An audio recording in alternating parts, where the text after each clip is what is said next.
T20 உலகக்கிண்ண போட்டியினுடைய சுவாரஸ்யமான போட்டி ஒன்று நடந்து முடிந்திருக்கிறது. இந்த போட்டி தென்னாப்பிரிக்கா மற்றும் ஆப்கானிஸ்தான் அணிகளுக்கு இடையில் தான் இந்தியாவுடைய அகமதாபாத் மைதானத்தில் 11ஆம் தேதி புதன்கிழமை இன்றைய நாளில் நடந்து முடிந்திருக்கிறது. தென்னாப்பிரிக்கா ஆப்கானிஸ்தான் அணிக்கு மாத்திரமல்ல, உலகம் முழுவதும் இந்த போட்டியை கண்டுகளித்த ரசிகர்களுக்கும் ஒரு விருந்தாக சுவாரஸ்யமாக அமைந்த போட்டி தான் இந்த போட்டி. இதில் முதல துருப்படுத்தாடிய தென்னாப்பிரிக்கா அணி 187 ஓட்டங்களை பெற்றிருந்தாங்க. 6 விக்கெட் இழப்புக்கு 20 ஓவர்களுக்கும் அவங்க விளையாடி இருந்தாங்க.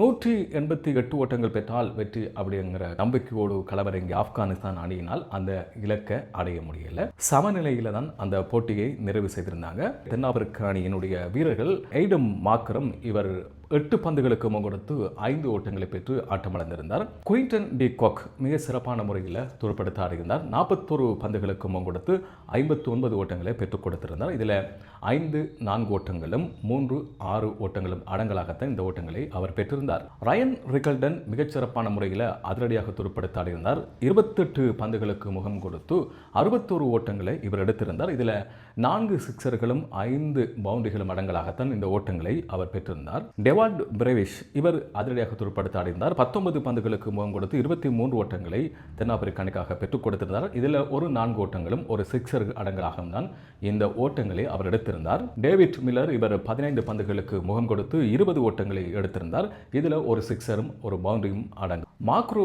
ஜென்சன் இவர் 7 பந்துகளுக்கு முகம் கொடுத்து 16 ஓட்டங்களை எடுத்திருந்தார். இதில் 2 4 ஓட்டங்களும் ஒரு சிக்சர் அடங்கலாக தான் இந்த 16 ஓட்டங்களையும் அவர் எடுத்திருந்தார். ஆப்கானிஸ்தான் அணி சார்பாக ஒரு நோபல் வைட் உட்பட 2 ஓட்டங்கள் உதிரிகளாக வழங்கப்பட்டிருந்தது.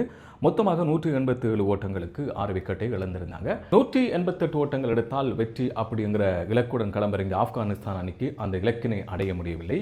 ஆப்கானிஸ்தானுடைய ஆரம்ப துடுப்பாட்ட வீரர் ரஹ்மானுல்லா குர்பாஸ் மிகச்சிறப்பான முறையில் துடுப்படுத்த ஆடியிருந்தார். 42 பந்துகளுக்கு முகம் கொடுத்து 84 ஓட்டங்களை எடுத்திருந்தார். இதில் பவுண்டரிகள் 4 சிக்சர்கள் 7 அடங்கலாகத்தான் இந்த 84 ஓட்டங்களை குர்பாஸ் பெற்றுக் கொடுத்திருந்தார். இப்ராஹிம் ஜத்ரான் இவர் 10 பந்துகளுக்கு முகம் கொடுத்து 12 ஓட்டங்களை எடுத்திருந்தார். இதில் ஒரு பவுண்டரியும் ஒரு சிக்சர்களும் அடங்கலாகத்தான் இந்த ஓட்டங்களை அவர் எடுத்திருந்தார். ரசூலி 15 ஓட்டங்களை பெற்ற வேளையில் ஆட்டமிழந்திருந்தார். அஸ்மத்துல்லா உமர் சாய் இவர் 17 பந்துகளுக்கு முகம் கொடுத்து 22 ஓட்டங்கள் எடுத்திருந்தார். 3 பவுண்டரிகள் அடங்கலாக இந்த ஓட்டங்கள் எடுத்திருந்தார். முகமது நபி 5 ஓட்டங்கள் பெற்ற வேளையில் ஆட்டமிழந்திருந்தார். முகமது நபி நம்பிக்கையோடு எதிர்பார்க்கப்பட்டிருந்தது. ஆனால் அந்த நம்பிக்கைக்கு ஏற்றாப்போல் இவருடைய துடுப்பாட்டம் இன்றைய நாளில் அமையவில்லை. கேப்டன் ரஷீத் கான் மிகச்சிறப்பான முறையில் துடுப்படுத்த ஆடியிருந்தார். இவர் 12 பந்துகளுக்கு முகம் கொடுத்து 20 ஓட்டங்களை பெற்றுக் கொடுத்திருந்தார். நூர் அகமட் சிறப்பான முறையில் துடுப்படுத்த ஆடியிருந்தார். 9 பந்துகளுக்கு முகம் கொடுத்து 15 ஓட்டங்களை பெற்றுக் கொடுத்திருந்தார். இறுதி வரைக்கும் களத்தில் நின்று மிக சிறப்பான முறையில் துடுப்படுத்த ஆடியிருந்தார். தென்னாப்பிரிக்காவினுடைய வெற்றி கனவுக்கு நூர் அகமதுடைய இறுதி துடுப்பாட்டம் அது ஒரு சவாலாக அமைந்தது. ஆனாலும் போராடி அதை கட்டுப்படுத்தி இருந்தாங்க. குல்படி நைட் மற்றும் சித்திகுல்லா அத்தால் இவங்க 2 பேரும் எவ்வித ஓட்டமும் பெறாமல் ஆட்டமிழந்திருந்தாங்க. 187 ஓட்டங்களை தென்னாப்பிரிக்க அணியும் எடுத்திருந்தது. ஆப்கானிஸ்தான் அணியும் 187 ஓட்டங்கள் எடுத்திருந்தாங்க. சமநிலையில் இந்த போட்டி முடிவுற்றது. இதில் தென்னாப்பிரிக்கா அணியினுடைய களத்தடுப்பு மிக அபாரமாக அமைந்திருந்தது. இறுதி நேரத்தில் அவங்க பந்துகளை தடுத்தது, அதே போல் இறுதி நேரத்தில் ஆப்கானிஸ்தான் அணியுடைய விக்கெட்டுகளை எடுத்தது. இப்படி பார்க்கின்ற போது தென்னாப்பிரிக்கானுடைய போட்டித்தன்மை ஆப்கானிஸ்தான் அணியை கட்டுப்படுத்திய விதம் சிறப்பான ஒரு முறையில் அமைந்திருந்தது.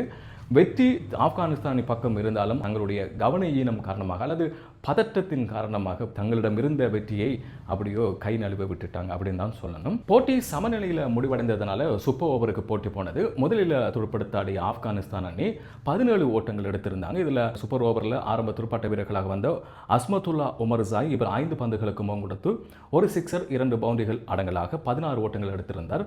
குர்பாஸ் ஒரு ஓட்டத்தினை மாத்திரம் எடுத்திருந்தாங்க. மொத்தம் 17 ஓட்டங்களை ஆப்கானிஸ்தான் அணி பெற்றிருந்தது.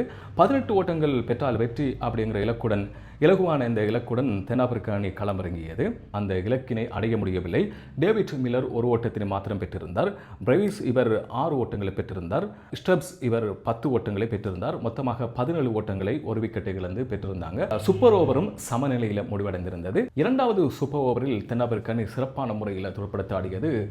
23 ஓட்டங்களை எடுத்திருந்தாங்க. இதில் டேவிட் மில்லர் 16 ஓட்டங்களையும் ஸ்டப்ஸ் 7 ஓட்டங்களையும் எடுத்திருந்தார். மொத்தமாக 23 ஓட்டங்கள் எடுத்திருந்தாங்க. 24 ஓட்டங்கள் எடுத்தால் வெற்றி அப்படிங்கிற இலக்குடன் களமிறங்கிய ஆப்கானிஸ்தான் அணியினால் இந்த போட்டியில் வெற்றி பெற முடியல. இறுதியில் 19 ஓட்டங்கள் எடுத்திருந்தாங்க. இரண்டாவது சூப்பர் ஓவரில் 2 விக்கெட்டுகளை இழந்து குர்பாஸ் சிறப்பான முறையில் துடுப்படுத்த அடைந்தார். 18 ஓட்டங்கள் எடுத்திருந்தார். இருந்தாலும் 24 ஓட்டங்களை எடுக்க முடியாமல் இந்த போட்டியில் இரண்டாவது சூப்பர் ஓவர் வரைக்கும் சுவாரஸ்யமான முறையில் சென்று தோல்வியடைந்திருக்கிறது ஆப்கானிஸ்தான் அணி. இது சம்பந்தமான உங்களது கருத்துக்களையும் பதிவு செய்யுங்கள்.